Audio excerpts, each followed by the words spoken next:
Going to dedicate our noon hour weather here to road conditions and what's coming later on this evening into tomorrow morning. Storm reports piling up here right along and south of I-44. This one particularly out of Joplin right there. 2/10 of an accretion. Think about that as ice accumulation. And that is impressive considering that was from 7 p.m. to this morning at 9 a.m. And so when we check out our road conditions, you can find all these at KOMNewsNow.com, where we saw the reports of the ice, whether it be I-49 or any of our state highways down below the interstate of 44. That's where we see completely covered. That's indicated there in purple. But as we move up to the north on 49, things do begin to look a little bit better. That's partially covered.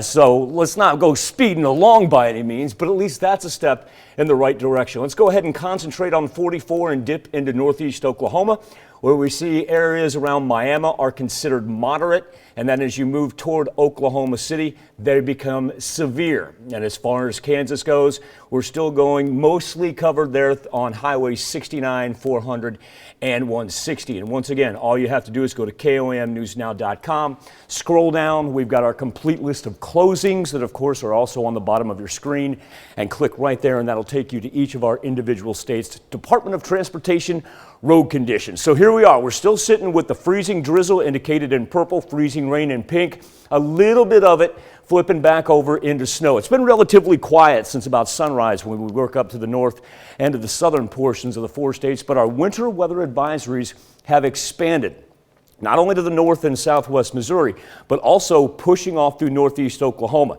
Now, earlier, this encompassed both Crawford and Cherokee. Those have been allowed to expire. Everybody else, we're riding these until 6 a.m. as the winter storm warning stretch all the way from New Mexico through Texas to the East Coast. Then, as we pay attention to what's up north, these are wind chill warnings. That just gives you an idea of how dangerously cold this front coming out of Canada is. It's now pressed all the way down into southern Texas, encompassing portions of the deep south. And so all that Gulf moisture that's coming up, that was the collision course that we were talking about, and we found ourselves right on that definitive line where it wanted to flip over and present us with ice.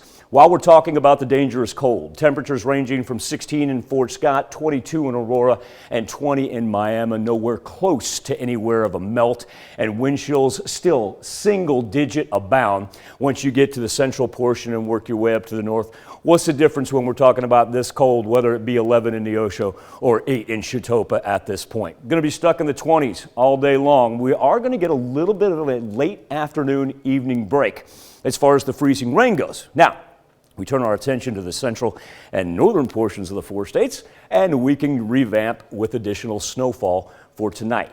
Remember, those winter weather advisories expire at 6 a.m.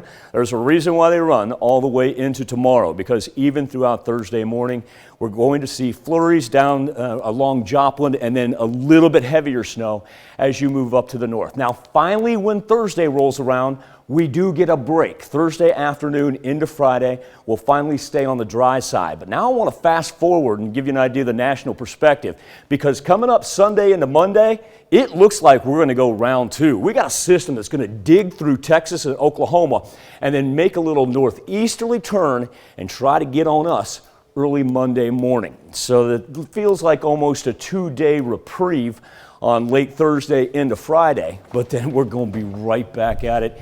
And Tanya, it's one of those where we're talking about trying to stay inside during Valentine's Day weekend. Just too cold to be out there with overnight lows easily feeling like 8 to 10 below. No kidding. It's just ridiculous. Stay safe, stay warm. Get out if you have to, but if you don't. Try not to. Yes. Yeah. If you don't. All right, thanks, Michael.